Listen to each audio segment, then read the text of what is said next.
사도행전입니다. 사도행전은 말 그대로 사도들이 활동했던 사도들의 활동 이야기입니다. 예수님이 부활 승천하시고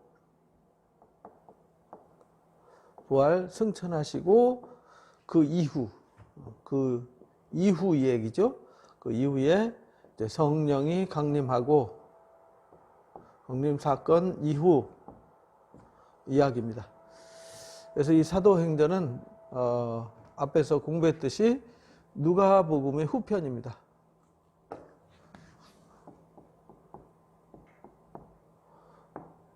후편. 누가복음이 이제 예수님이 누구냐라는 예수님이 하신 일들과 사역에 대해서 말씀하셨고 부활 승천하기까지, 그 다음에 이제 부활 승천 후 예수님이 승천하신 후 그 이후 이야기인데 1장 8절이 주제가 되겠습니다. 1장 8절에 성령이 임하면 성령 임함, 그 다음에 능력이 함께해요. 그래서 예루살렘과 온 유대와 사마리아와 땅끝 선교, 땅끝까지 내 증인이 되리라 한 이 말씀이 사도행전의 주제가 되는 거예요.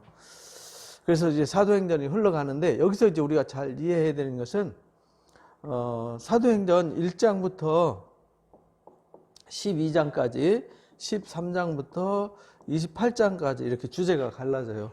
1장부터 12장까지는 베드로를 통해서 베드로 행전이라고 할 수 있어요.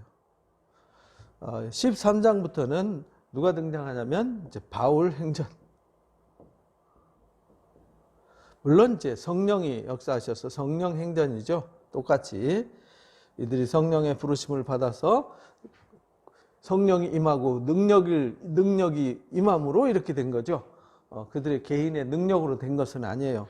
그래서 주제가 1장부터 12장까지는 예루살렘 선교 사역, 예루살렘에서 시작된 하나님의 역사가 어떻게 이방의 문을 뚫고, 여기 이제 12장에까지 하나님이 쭉 끌고 나가는 것이 이방 세계로 문을 여는 거예요.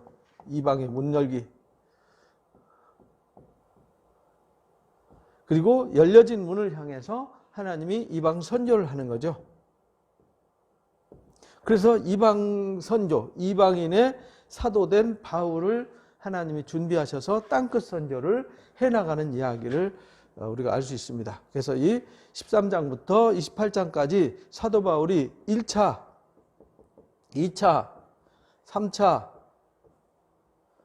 그 다음에 로마 압송돼서 가는 이야기까지 4차례에 걸친 선교 이야기가 담겨져 있습니다.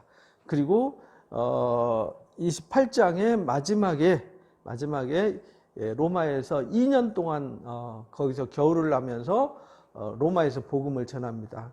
그리고 바울이 순교한 이야기 기록이 안 돼 있고요.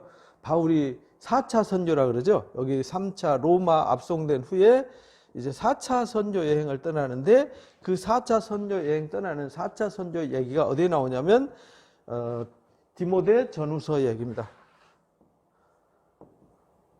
디모데 전서 후서, 그 다음에 디도서. 이것이 이제 바울의 마지막 선교 사역 이야기죠. 그리고 나서 64년에서 66년 사이에 순교하는 것으로 이제 역사가 끝나는데, 사도행전은 3차 선교 여행 끝나고 로마에 압송돼서 간 그 사건까지만 기록이 되어 있습니다. 로마에서 감옥에 갇혔을 때 사람들이 왔다 갔다 하면서 복음을 듣죠. 그때 쓴 편지를 옥중서신이라고 그렇게 말합니다. 그 옥중서신이 에베소서, 빌립보서, 골로새서, 그 다음에 빌레몬서, 이래가지고 4가지 여기 로마에 압송된 상태에서 감옥, 여기 이제 감옥이죠, 감옥. 감옥에 가택 연금된 상태에서 에베소서, 빌립보서, 골로새서, 빌레몬서, 몬이죠, 몬. 빌레몬서를 기록했습니다. 이렇게 이제 큰 틀을 우리가 이해를 할 수 있고요. 여기서 이제 좀 더 세분화시켜서 다시 한번 들어가 봅니다. 사도행전을 잘 공부하면, 사도행전은 역사라서 그렇게 내용이 어려운 얘기는 없습니다. 이제 역사가 어려운 사람들은 좀 성경이 어려울 수 있죠. 자, 이제 우리가 알아야 되는 것은 1장부터 12장까지가 베드로를 통해서 하나님이 일하셨다 그랬잖아요. 요 때까지만 해도, 요 때까지는 선조 중심지가 어디였냐면 예루살렘이었어요. 예루살렘 선조가 언제까지냐면 1장부터 7장까지입니다. 요 때까지는 사도들도, 12사도들도 모든 제자들이 모두 다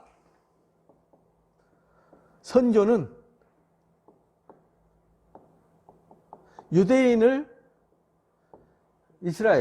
또는 이스라엘을 대상으로 한 것이라고 이해를 하고 있었어요. 그러니까 이방 선조는 생각을 못한 거죠. 여기서 이방 선조는 상상을 하지 못했어요. 사도들조차도. 그러니까 하나님의 역사는 처음부터 막 이렇게 된 것이 아니라 과정을 통해서 하나님의 예정하신 뜻이 이루어져 가는 것을 역사를 통해서 보여주시는 거예요. 그래서 첫 번째 선조는 예루살렘이었어요.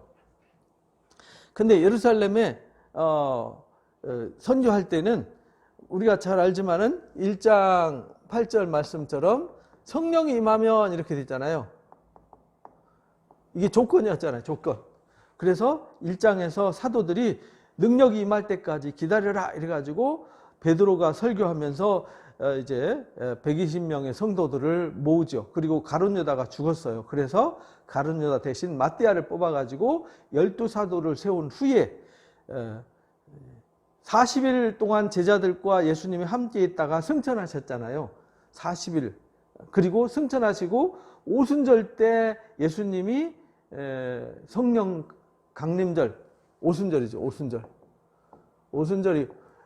오순절이 무슨 말이냐면 6월절 후에 50일이라는 뜻이에요. 6월절 후에 50일 지난 후에, 그러니까 예수님이 6월절에 십자가에 못 박히셨잖아요. 그리고 6월절 후 첫날, 이제 6월절 후 안식일 후 첫째 날, 이제 첫날 부활하셨으니까, 부활하셔서 40일 동안 함께 있으셨으니까 오순절까지는 열흘도 안 남았죠. 이 제자들과 함께 했던 기간이 약 한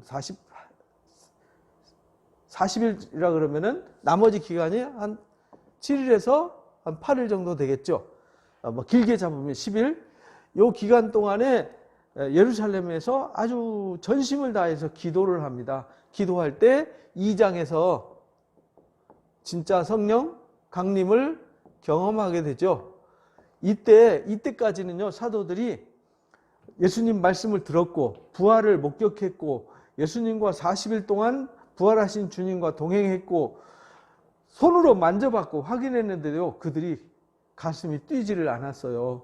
그들이 문을 꼭꼭 걸어 잠그고 두렵고 떨었죠. 그런데 분명히 여기 능력이 임하면, 성령이 임하면, 여기 능력이 임하면 너희가 예루살렘과 유대와 사마리아 땅끝까지 복음의 증인이 되리라 했는데, 여기 능력이 임할 때 이들이 문을 열고 박차고 나가서 복음을 전하기 시작합니다. 그래서 여기 2장에 성령 강림 사건 때 이제 오순절을 하나님이 이 날을 D-Day로 삼았어요. D-Day로 삼은 이유는, 왜 D-Day로 삼았냐면 이때 성전, 이 성전에는 1년에 3번밖에 안 와요. 1년에 3차. 3차 언제냐면 6월절, 오순절, 초막절, 이 3대 절기만 예루살렘 성전을 찾아요. 나머지는 다 회당이나 이제 그 지역 레위인의 성읍에서 절기를 지켰죠. 근데 이때는 주로 회당에서 지켰죠. 1세기 당시에는. 구약 시대, 구약 성경 시대에는 레윈의 성읍에서 지켰는데 여기 회당이 있었기 때문에 바벨론 포로로 끌려갔다 돌아온 후에 그래서 회당이 생겼잖아요. 그래서 회당에서 지키고 이 절기 때만 예루살렘을 방문했는데 요 디데이를 오순절로 삼은 이유는 6월절은 전 세계에서 모여와야 돼요. 여기가 이스라엘 땅이잖아요. 그러면은 이렇게 생겼으면은 전 세계에서 로마에서 여기 아프리카에서 여기 예루살렘으로 오는데 여기 이집트에서 여기 구스 땅에서 여기 이제 엘람에서 바데에서 메데에서 여기 뭐 부르기아 밤빌리아 뭐 여기 헬라 지역에서 전 세계에서 다 몰려들잖아요. 전 세계에서 다 몰려들어요. 그게 2장 얘기예요. 이때 이날을 디데이로 잡은 이유는 하나님이 땅끝까지 복음을 전하기 위해서 수많은 사람들이 모여들었을 때 성령 강림 사건이 일어났고 베드로가 이때 설교할 때 하루에 3,000명이 회개하고 돌아오는 능력이 나타나는 거예요. 그래서 이것이 도화선이 된 거죠. 여기서 불씨가 빵 터져가지고 세계 선교가 시작이 된 거예요. 근데 여기 이 성지 순례 온 사람들, 이 절기 지키기 위해서 오순절 절기 지키기 위해서 절기 때문에 온 사람들이 다 유대인이잖아요. 유대인들. 이방인들이 아니에요. 여긴 유대인들만 하루에 3,000명 회개했어요. 근데 회개한 이 사람들이 예루살렘 성에 모여서 안 가고 계속 여기 있는 거예요. 예루살렘 성에서 가야죠. 자기 가야 되는데 거의 대부분 여기 회개한 사람들은 예루살렘 머물러서 안 가요. 그래서 성전에서 매일 모이기에 힘썼어요. 그래서 성전에 모이기에 힘썼더라 이렇게 나오는데 요즘 교회가 뭐 성전이라고 그래서 성전에 모이기 힘쓰라 그 말씀을 여기다가 대입시키면 안 돼요.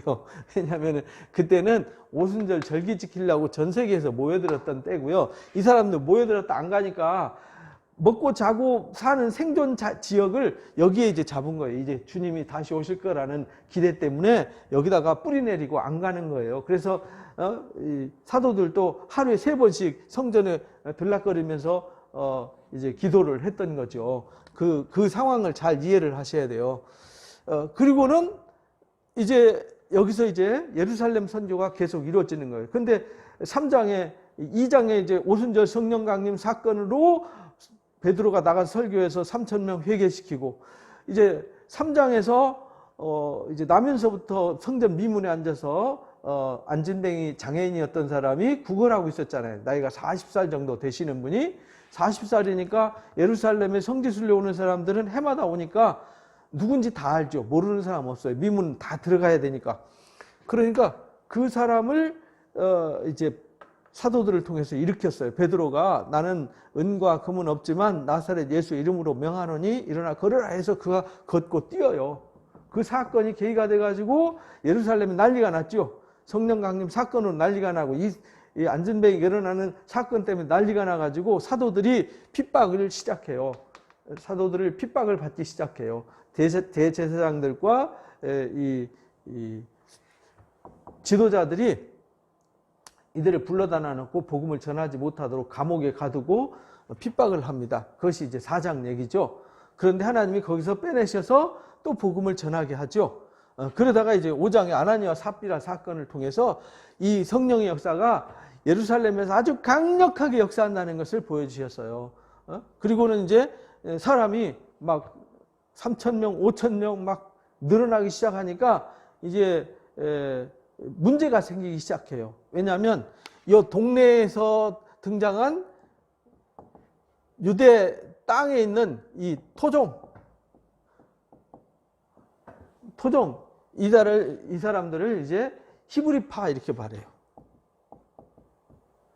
히브리파 유대인이 있고 이 먼 나라 이제 해외에서 성지 순례 온 사람들을 디아스포라 유대인이라고 그래요. 이들을 헬라파 이렇게 말해요. 헬라파. 그러니까 헬라파와 히브리파가 있는데 여기 예루살렘 성전에 있는 사람들은 히브리파는 자기 동네니까 먹고 살고 하는 것이 자유롭잖아요. 근데 헬라파 사람들은 저기 남의 나라 땅에서 막 심지어는 5개월, 3개월, 1개월 막 여행을 온 사람들이란 말이에요. 그래서 이들이 성령 받고 안 떠나고 있다 보니까 당장 구제에 빠지죠. 구제. 먹고 사는 문제가 되는 거죠. 그래서 성도들이 자기 가진 소유를 내놓고 나눠 먹고 공유하는 일을 한 거예요. 여기서 그래서 그런 일이 생긴 거예요. 그런데 먼저 챙기는 게 히브리파가 자기 가족들을 먼저 챙기고 이 사람들은 헬라파 사람들은 소외되기 시작해요. 그래서 안 되겠다 이래가지고 사도들이 우리가 이것만 하는 일에는 여기에 매달려서는 안 되겠다. 그래서 집사 세우자 해가지고 최초의 초대교회의 조직이 생기는 겁니다. 그래서 7 집사를 세우죠. 빌립, 보로고, 니가노로, 바메나, 안디옥, 니골라를 세우고 해가지고요. 7명의 집사를 세워요. 7 집사한테 구제하는 일을 맡기고 이제 사도들은 말씀과 기도에 전무하게 되는 거죠. 이때에 제자들의 수가 더하게 되더라라고 6장에 말하죠. 그때 이제 여기서 제자와 사도라는 단어가 이제 구분이 되어지는 거예요. 누가복음에는 다른 복음서에는 12제자를 제자라고 그랬는데요. 여기 누가복음과 사도행전에서는 제자와 사도를 구분을 해요.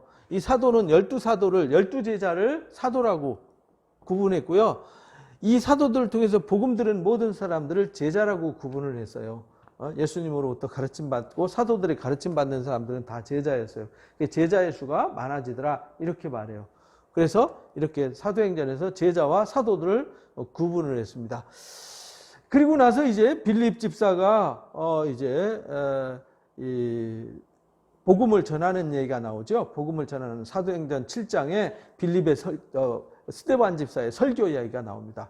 구약 아브라함의 부르심부터 시작해서 예수님의 사역 이야기를 쫙 구약을 요약해서 설명해요. 예수님 오시게 된 것까지. 그러다가 이제 신성 모독에다 보좌 우편에 계신 하나님과 그 우편에 앉아 계신 예수님을 본다고 하면서 이제 복음을 전하다가 신성 모독죄로 돌 맞아 죽어서 순교하는 첫 순교의 역사가 나타나요. 그래서 첫 순교의 역사가 나타나면서 사도행전 8장에 큰 일이 일어나요. 사도행전 8장에. 그래서 이때 7장까지는 앞에서 말씀드린 대로 1장부터 7장까지는 예루살렘 사역이었어요. 예루살렘 사역. 근데 하나님의 목적은 뭐냐면 예루살렘과 온 유대와 사마리아로 가야 되는데 예루살렘에서 복작복작 모여갖고 안 떠나요. 여기가 좋사오니 하고 여기가 천국이라고 생각하고 안 떠나는 거예요. 그러니까 하나님이 사도행전 8장 1절에 보면 아주 강력하게 말씀하시죠. 사도행전 8장 1절에 보면 사울이 그 죽임당함을 마땅히 여기더라. 그러니까 스데반 집사가 순교당하는 것을 마땅히 여기는 역사가 있어요. 그런데 그날에 예루살렘 교회에 큰 박해가 있었어요.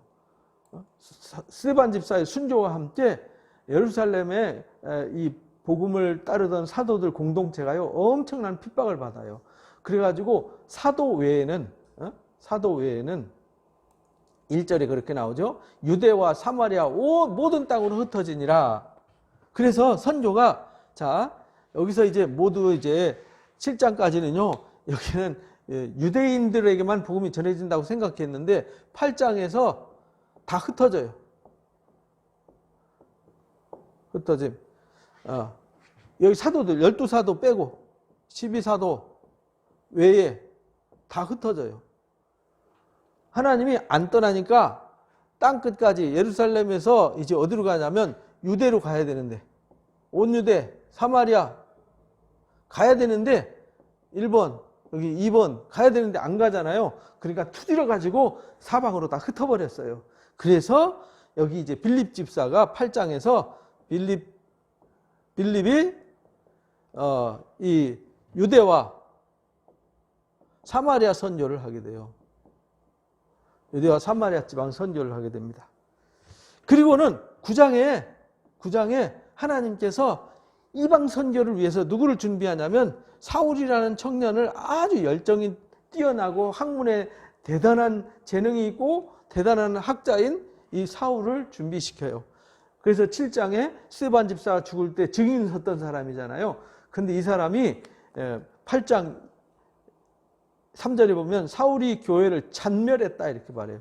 그러니까 이 8장에 이 흩어질 때 사울은요 교회를 잔멸했다는 말은 남아있어. 여기 흩어져 있는데 이 사람들이 모인데 쫓아다니면서 잡아가지고요 감옥에다 넣는 일을 했어요. 근데 그 흩어진 사람들은 두루 다니면서 복음을 전하죠. 그런데 이 사울이 이 예루살렘과 유대 땅만 쫓아다니면서 핍박한 게 아니라 어디까지 핍박하게 되냐면 안디옥까지 가게 돼요. 다메섹까지. 시리아 땅이죠. 시리아의 다메섹까지 가요. 그러다가 여기서 주님 만나가지고 이 사람이 회심을 하잖아요. 회심을 해요. 그래서 하나님이 여기 이제 이방 선교 준비를 해요. 여기 3번 이방 선교를 준비합니다. 그런데 이때까지만도 계속 복음은 누구한테까지냐? 유대인들에게. 유대인 이스라엘 사람들한테 복음이 전해진다고 생각하는데 이 생각을 확 바꿔주는 사건이 생겨요. 그게 사도행전 10장 이야기입니다. 10장에 고넬료가 회심을 하게 돼요. 고넬료가 회심하게 되는데 이 고넬료는 경건해서요 온 집안과 더불어 하나님을 경외해서 백성을 많이 구제하고 하나님께 항상 기도하는 사람이었어요. 근데 하루는 제 9시쯤 돼가지고 9시면 오후 3시거든요. 오후 3시쯤 돼가지고 하나님이 사자들을 보내주셨어요. 들어와가지고 고넬료야 하니까 뭔 일입니까? 그러니까 무슨 일입니까? 그러니까 천사가 내 기도와 구제가 하나님 앞에 상달하신 바가 되었다. 너는 그러니까 지금 요빠에 가면 베드로라는 사람이 있다. 이 베드로가 어디 있었냐면 이게 이스라엘 지도잖아요. 여기 예루살렘이 있고 여기가 요빠예요. 요빠 항구. 이렇게 내려가면 직선으로 내려가면 여기 요빠 지중해 항구거든요. 항구. 근데 루따라고 여기 중간 지점이 있어요. 예루살렘과 여기 요빠로 내려가는 중간 지점에 사도 베드로가 거기서 이제 복음을 전하고 있었어요. 그때에 너 거기 요빠 그러고 나서 베드로가 요빠로 내려갔거든요. 그런데 그때에 하나님이 고넬료한테 요빠에 가면 시몬 가죽 무드장이라 그러죠. 가죽 다듬는 무드장의 집에 시몬의 집에 가면은 베드로라는 사람이 있으니까 청에다가 그의 말을 듣도록 해라. 이래가지고요 천사의 명을 받들고 두 사람을 보내요. 근데 그때 베드로가 또 환상을 봐요. 그 다음 날이죠. 다음 날 이제 갔는데 환상을 보는데 점심때쯤 제 6시 그러니까 12시에 12시에 환상을 보는데 하늘에 보자기가 내려와요. 근데 거기에 각종 레위기 11장에 먹지 말라는 가증한 짐승들이 우글우글해요. 근데 하나님이 이거 잡아먹어라 이렇게 말씀하세요. 그러니까 나는 레위기 11장의 코셔법을 잘 지키기 때문에 저는 이런 거 안 먹습니다. 이렇게 말하니까 3번 거듭해서 강조를 해요. 이거 잡아먹으라니까? 저 안 먹는다니까요? 이거 잡아먹으라고 안 먹는다니까요? 그러니까 이놈아 내가 거룩하다는 걸 네가 왜 속되다고 그러냐? 이렇게 야단을 치세요. 근데 이게 무슨 말이지? 하고 있을 때 그때 이제 고넬료가 보낸 사람들이 똑똑똑 두드리는 거죠. 누구십니까? 고넬료가 보내서 왔습니다. 왜 왔냐? 그래서 거기 1박하면서 이렇게 환상 봐가지고 청하라고 해서 왔습니다. 해가지고 따라가요. 따라가서 갔더니 친구와 친척들 다 모아놓고 있어요. 고넬료가. 그리고 왜 불렀느냐? 내가 너희 이방인. 이 고넬료는 이제 9장에 바울을 준비시키고 10장에 고넬료를 준비시켰어요. 고넬료. 그래가지고 원래 이방인 집에는요 들어갈 수가 없었어요. 이방인 집에 들어가도 안 되고 같이 밥 먹으면 부정해져요. 그래서 이 유대인 사고를 가지고 있던 이 1장부터 8장까지 7장 8장까지 인식되어 있는 유대적 사고를 가지고 있고 율법 사고를 가지고 있는 이 사도들도 그랬어요. 아직까지는. 그런데 이방인 집에 가서 먹는 것은 율법을 어기는 거란 말이에요. 그래서 베드로가 말해요. 너희들도 잘 알다시피 왜냐하면 고넬료가 그 동네 군대 장군이니까 로마 장교니까 유대인들이 어떤 사람들이 너무지 잘 알잖아요. 그래서 이방인과 함께 먹는다는 것은 이건 불법이다. 그런데도 불구하고 천사가 명했고 하나님이 하라 하셔서 왔는데 왜 불렀냐? 그러니까 당신의 말을 들으라고 그러더라. 그래서 이제 베드로가 복음을 전했더니 오순절 성령 강림 때 임하던 성령이 이들에게 성령이 임했어요. 그래서 이들에게 세례를 줘요. 그리고 제사함, 이들을 제사하는 을 받게 하는 놀라운 역사가 일어나요. 근데 이게 11장에 난리가 났어요. 예루살렘에.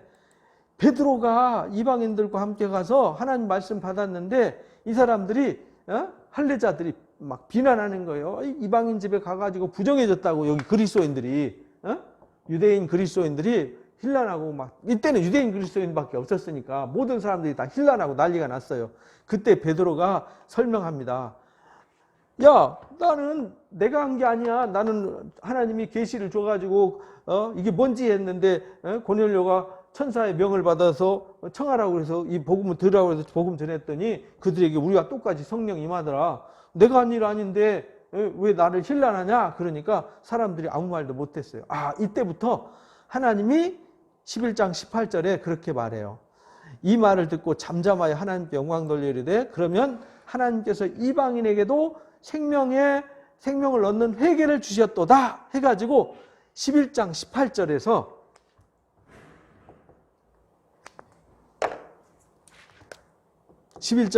18절에서 이제 이방인에게도 복음이 허락되었다라는 공식 선포가 이루어지는 거예요. 그러니까 11장 18절부터 이방 선교가 시작된 거예요. 그런데 이때까지 이 갈릴리 지방으로 다녀서요. 가이사랴와 이제 베니게 지금 이 레바논 땅이죠. 레바논과 구브로 땅 안디옥 지역으로 북쪽으로 올라가면서 이쪽 있죠. 여기 레바논 땅 여기 이제 가이사랴 내려가서 레바논 땅과 여기 이제 구브로 섬과 여기 안디옥 가서 복음을 전하는데 유대인들에게만 복음을 전했더라 이렇게 11장에 말해요. 그러면서 이때 이방인 복음 선포 여기서 오케이 하고 사인이 떨어졌을 때부터 복음이 전해졌고 이때 강력하게 세워진 교회가 어디냐면 안디옥 교회입니다. 그래서 이 안디옥 교회가 이제 예루살렘에서 사도들이 다 흩어지고 사도 외에는 다 흩어지고 이방 선교를 위한 전진 기지가 어디가 됐냐면 이 안디옥 교회가 된 거예요. 시리아의 안디옥. 그리고 이 안디옥에서 복음이 확 확장돼요. 엄청나게 11장에. 그러는 동안에 12장에 베드로가 감옥에 갇히는 사건이 등장하죠. 여기 이제 야고보, 요한의 동생 야고보가 순교를 당하고요. 큰 환난을 당하면서 베드로가 감옥에 갇혔다가 나오는 사건이 생겨요. 그리고 나서 모든 스토리가 어디로 가냐면 13장의 이방 선교로 넘어가는 거예요.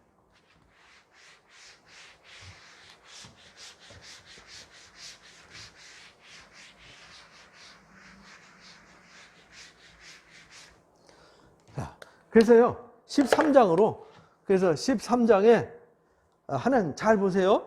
여기 예루살렘 7장, 1장부터 7장까지 예루살렘 선교만 전부인 줄 알았는데 8장에 하나님이 막 두드려가지고 사방 흩어버렸잖아요. 그리고 여기에 이방 선교를 위해서 바울을 준비시키고 그 다음에 고넬료를 준비시켰잖아요. 10장에서, 9장, 10장에서. 근데 여기 이렇게 하나님이 바울을 준비시키고 고넬료를 준비시켰는데 1장부터 12장까지는 왜 베드로를 통해서 역사했냐면 이 사도 공동체의 정통성은 누구한테 있냐면 베드로한테 있었어요. 예루살렘 공동체의 첫 복음 공동체에. 근데 이 베드로를 통해서 이 고넬료를 통해서 고넬료와 베드로를 통해서 이방 선교의 문을 열었어요. 그리고 여기 사울이라는 청년을 꺾어서 준비시킨 거죠. 왜냐하면 이 베드로나 이런 사도들 통해서도 일할 수 있지만 이 베드로는 갈릴리 촌사람이잖아요. 그러니까 세계 선교에는 역량이 부족했어요. 이 사람이 뭐 복음을 몰라서 아니라 능력이 없어서가 아니라 이 사울이라는 청년은 13장부터 이제 사울이 이제 바울이라는 이름으로 바뀌게 되는데, 이 바울은 원래 이 바울의 이름이 본명이 사울이에요. 이거는 유대식 이름이고요. 이거는 로마 이름이에요. 왜냐하면 바울은 로마 시민권자이기 때문에 다소에서 아버지의 시민권자를 가지고 로마 시민권을 가지고 태어나서 로마 시민권 이름은 바울이고 유대 랍비 제자의 이름으로 등록되어 있는 건 사울이에요. 근데 세계 선교를 위해서는 바울이라는 이름을 쓰기 시작한 거죠. 그래서 하나님께서 이 바울은 로마 학문과 헬라 학문과 유대 학문에 능통한 사람이에요. 할례 받은 사람이나 할례 받지 못한 사람이나 로마 사람이나 헬라 사람 모두에게 복음을 전할 수 있는 언어, 지식, 그 다음에 모든 문화에 대한 준비가 되어 있었어요. 선교 준비. 그래서 이를 꺾어가지고 준비시킨 거예요. 그래서 베드로는 할례자는 유대인들이잖아요. 유대인의 할례자의 사도를 삼았고, 바울은 무할례자의 사도를 삼은 거예요. 무할례자는 이방인이잖아요. 이방인의 사도를 삼은 거예요. 이게 갈라디아서에 나오잖아요. 갈라디아서에 등장해요. 이렇게 해서 이 율법적인 전통과 예루살렘의 이 복음 공동체의 정통성을 훼손시키지 않기 위해서 베드로와 고넬료를 통해서 이방 선지의 문을 열어놔놓고 준비된 사울을 통해서 안디옥 교회가 세워졌잖아요. 여기 안디옥 교회에서 복음이 이방 선지에 싹이 틔워졌다 그랬잖아요. 그래서 13장에 안디옥 교회에서 13장에 보면은 선교사 파송을 해요. 13장에 안디옥 교회 선지자들과 교사들이 있는데, 바나바와 니게리라고 하는 시몬과 구레네 사람 루기와 분봉왕 헤롯의 젖동생 마나엔과 및 사울이더라. 주를 섬겨 금식할 때에 성령이 이르시되 내가 불러 시키는 일을 위해서 바나바와 사울을 따로 세우라. 이래가지고 안디옥 교회에서 바나바와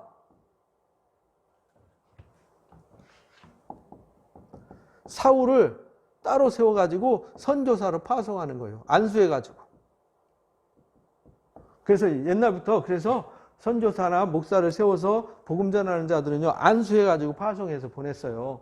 그래서 금식해가지고요, 두 사람 안수해서 보내니라. 두 사람이 성령의 보내심을 따라서 복음을 전파하는데, 이때 출발한 것이 1차 선교여행이에요.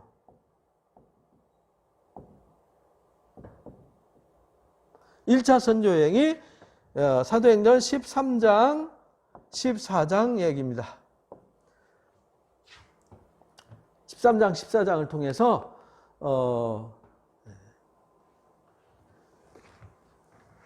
요거는 지워도 되겠죠.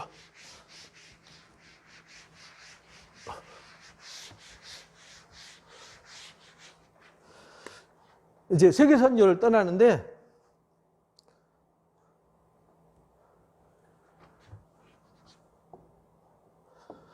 여기 예루살렘에서 선교를 떠나잖아요. 여기가 이제 안디옥이에요.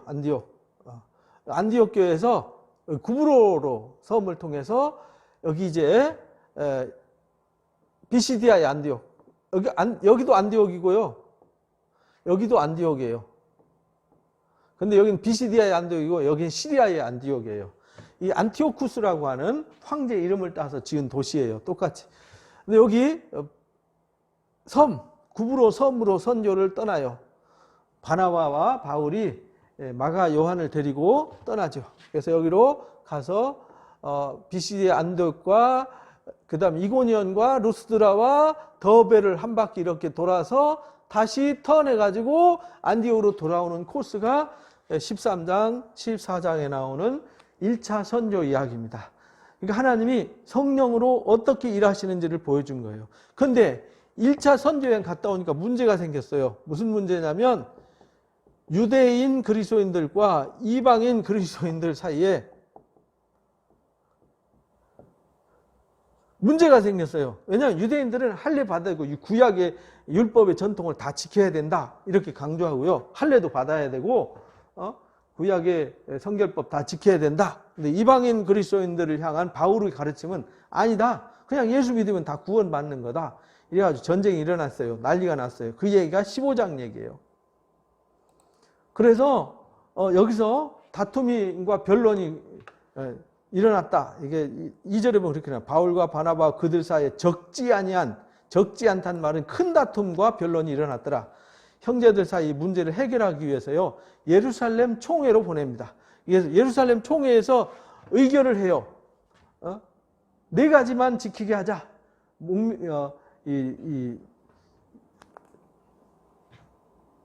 바울과 야고보, 예수님의 친동생이죠. 야고보의 가르침을 따라서, 야, 우리가 매지 못할 무거운 짐을 그들에게 지우는 것은 합당치 않다. 그러니까 누구든지 예수를 믿으면 다 성령 받고 제사함 받고 후원 받으면 됐지. 율법이 무슨 필요 있냐? 그러니까 하나님이 그들의 마음을 깨끗해 해가지고 똑같이 성령 부어주셔서 우리나 그들이나 똑같이 차별 없이 죄를 사해 주셨는데 우리가 그들에게 무거운 짐을 두지 말자. 그리고 우리 이 4가지만 지키자. 이래가지고 4가지를 가르쳐 줬는데, 우상 숭배 금지. 우상에 더러운 건 안 돼. 음행 안 돼. 우상 no. 음행 이거는 말이 안 돼. 그리고 목매어 죽인 거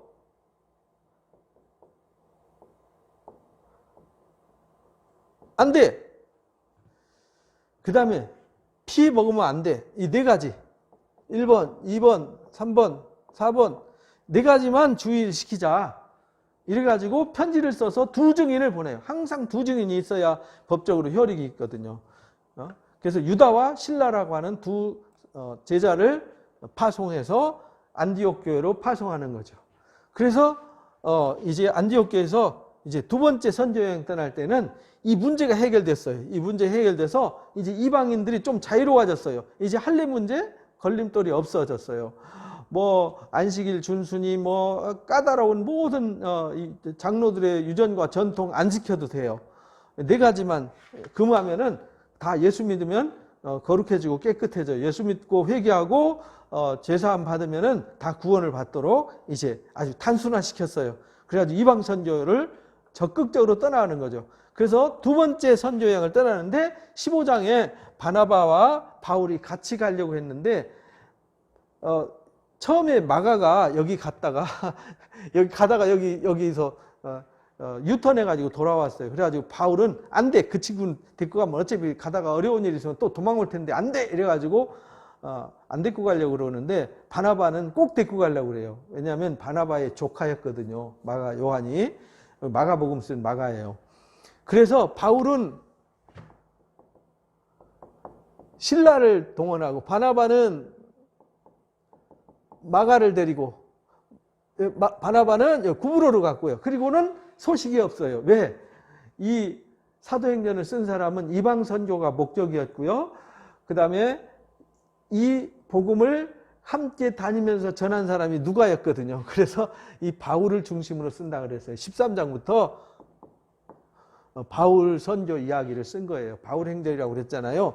그래서 여기 안디옥에서 여기로 바나바는 가고 바울과 실라는 이쪽으로 가요. 그래서 여기 갈라디아 지방을 다녀가 가지고 이쪽으로 해서 유럽으로 건너가게 되는 겁니다. 유럽으로.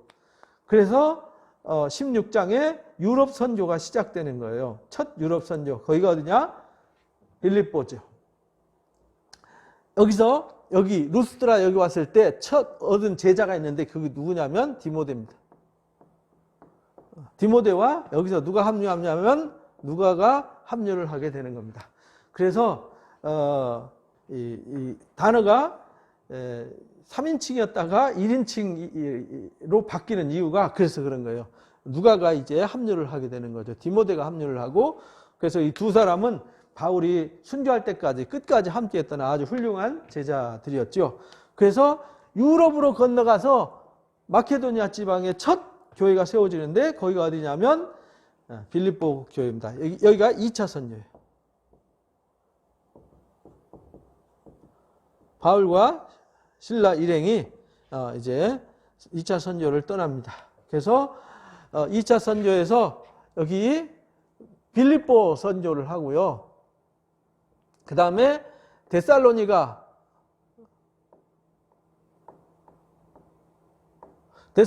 선교를 하고, 그 다음에 아테네 선교를 하고, 그 다음에 고린도 선교 이렇게 거쳐서 다시 배 타고 여기 에베소로 왔다가 안디옥으로 돌아가는 코스가 이제 2차 선교 이야기입니다.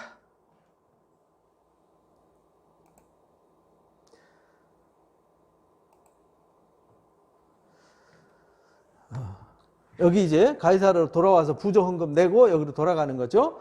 이게 2차 선교 얘기예요. 요 얘기가 15장 몇 절입니까?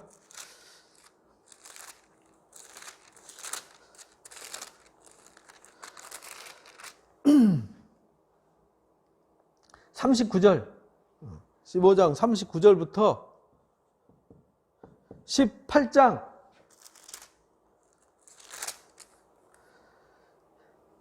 22절까지. 여기 이제 2차 선교이고요. 3차 선교 여행은 18장 23절부터 21장까지입니다.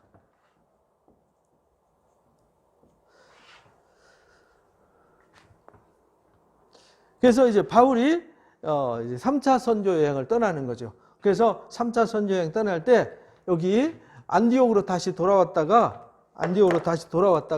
여기서 다시 여기를 돌아서 어디로 오냐면 에베소로 옵니다. 여기 에베소. 이게 에베소에서 집중 선교를 3년 동안 선교를 하게 되는 거예요. 그래서 여기 1차, 2차, 3차 선교 얘기가 굉장히 내용이 길어요. 그래서 이제 간단하게 설명을 드리는 거예요.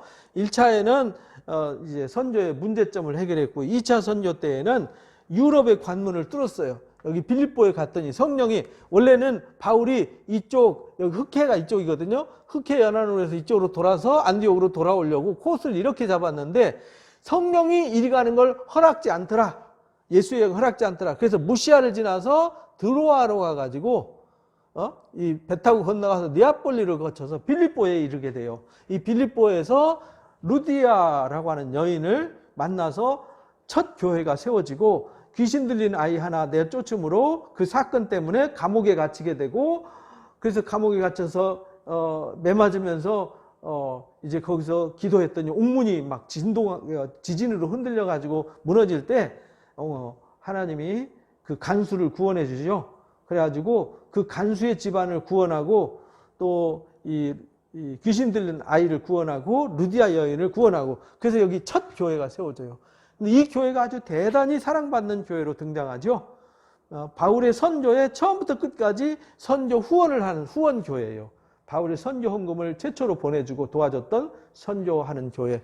그리고 이 데살로니가 교회는 3주 만에 세워진 교회인데 아주 영향력 있는 교회로 세워져요. 암비볼레 아볼로니아를 다녀서 데살로니가로 갔는데, 암비볼레 아볼로니아는 그냥 지나갔는데 거기도 교회가 세워졌어요. 근데 성경에 기록은 되지 않았어요. 그리고 여기 아테네로 갔는데요. 아테네에는 수많은 철학자들이 있어서 듣는 건 좋아하는데 믿는 자는 많지 않았어요. 그래서 여기서 아레바 언덕에서 아테네 선교를 하다가 믿는 사람이 많지 않아서 배 타고요 고린도로 가요.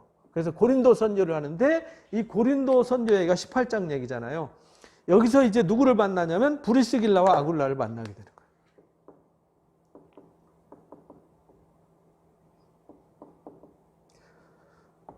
이 사람들이 로마에서 추방당해가지고 AD 49년에 클라우디우스 황제가 유대인들이 로마에서 시끄럽게 한다고 다 추방시켰어요. 그때 여기 와가지고 머무르고 있었는데, 요때 이제 바울과 49년에 추방되는데, 바울이 여기 선교할 때는 50년대 초반이란 말이에요. 그래서 거기서 선교하면서 이들과 함께 이제 디도 유스도와 함께 여기서 복음을 전하죠. 회당장 그리스도와 함께 고린도 교회를 세워요. 그때 이제 이쪽 데살로니가와 빌립보에 목회 사역을 맡겼던 실라와 디모데가 또 누가가 여기 합류를 해가지고 이 고린도 교회를 크게 부흥시키죠. 근데 고린도 교회가 아주 많은 인종들이 모이는 국제도시였기 때문에 문제가 굉장히 많았어요. 그런데도 여기서 교회를 잘 세웠어요. 그 문제를 해결하기 위해서 이제 에베소로 여기서 넘어왔는데, 이 에베소에서 여기 에베소의 이 3차 선교 때 여기 고린도에 있는 소식을 듣고요. 그 문제를 해결하기 위해서 여기 이 3차 선교 때 편지를 쓴 내용이 고린도 전서 후서 이야기예요. 고린도 전서는 여기서 먼저 쓰고요. 이쪽으로 3차 선교여행 가다가 마케도니아에서 쓴 편지가 이제 고린도 후서가 되는 것이죠. 이렇게 해서 이제 2차 선교가 끝나요. 그리고 3차 선교가 시작되어서 에베소 선교 19장의 에베소에서 3년 동안 두란노 서원에서 집중 선교하는 얘기가 나와요. 그래서 이 에베소 교회가 유명한 거예요. 바울이 세워서 12제자를 세워가지고 아시아에 있는 7교회 외에 다양한 많은 교회들이 세워져요. 대표 교회가 아시아에 있는 7교회, 계시록에 나오는 그 외에도 많은 교회들이 세워지게 되고, 여기 이제 사도 요한과 마리아가 여기서 마지막 여생을 보내요. 다른 사도들은 다 순교했는데 순교하지 않고 주님이 부탁하신 마리아를 부탁한 어머니를 부탁했잖아요. 그 어머니 여기서 모시고 이제 1세기 말까지 살아요. 반모섬에 유배됐다가 돌아와서 에베소에서 생을 마감하게 됐죠. 그 이야기가 여기에, 그 디모데가 여기 또 사역자로 파송되죠. 그러니까 바울이 사역을 했고, 디모데가 사역을 했고, 사도 요한이 사역을 했고, 그 끝까지 그 유명한 교회가 에베소 교회입니다. 그리고는 다시 이쪽으로 턴해서 다시 이쪽으로 돌아와서 에베소 교회를 안 들려요. 밀레도에서 20장에서 고별 설교를 하고 부조 헌금을 갖다 주기 위해서 예루살렘으로 돌아오게 됩니다. 예루살렘에서 부조 헌금하고 예루살렘 성에 올라갔다 잡혀요. 사로잡혀서 아주 집단 폭행을 당하다가 천부장 루시아에 의해서 구원을 받아가지고 거기서부터 이제 감옥 생활이 되는 거죠. 그때에 그 예루살렘 절기 지키러 온 그 모든 사람들한테 그 매맞고 조롱하고 막 침뱉고 하는 그런 사람들에게 복음을 전하죠. 안토니아 요새에서 유명한 설교하는 얘기가 그 22장 얘기예요. 22장은 그 사도 바울의 간증이라고 그래요. 22장.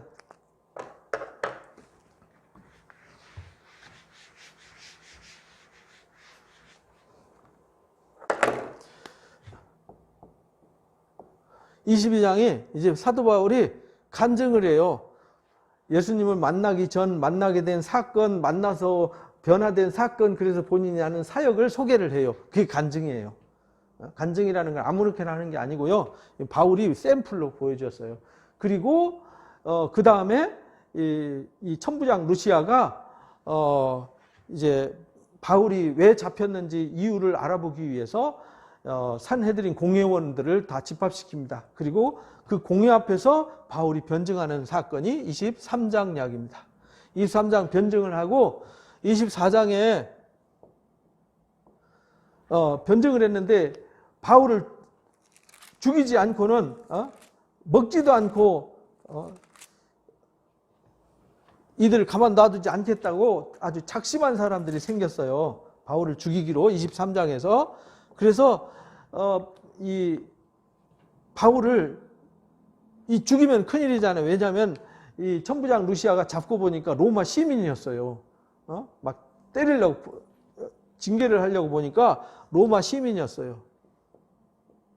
왜냐하면 당시에 로마 시민은 함부로 건드리면은 총독이라 할지라도 벌을 면치 못했어요. 그만큼 로마 시민권이 강력한 힘을 가지고 있었어요. 그래서 하나님이 로마 시민권을 가진 바울을 하나님이 준비하셨던 겁니다. 그래서 세계 선교를 위해서 준비한 거예요. 모할레자의 사도로.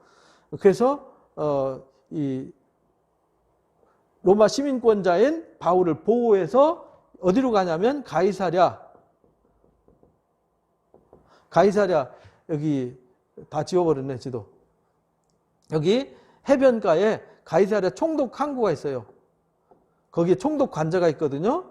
여기 예루살렘 여기 있고 갈릴리 바다 여기 사해 바다 있고 예루살렘 여기 항구로 보내요. 가이사랴 항구로 보내가지고 거기서 2년 동안 머무르면서 재판을 받는 겁니다. 그런데 24장에 이제 이 예루살렘에서 여기 사내들인 공회에서 이 변호사를 파송해, 더둘로가 변호사를 파송해서 고발을 하는데 바울이 그 앞에서 또 복음을 전해요.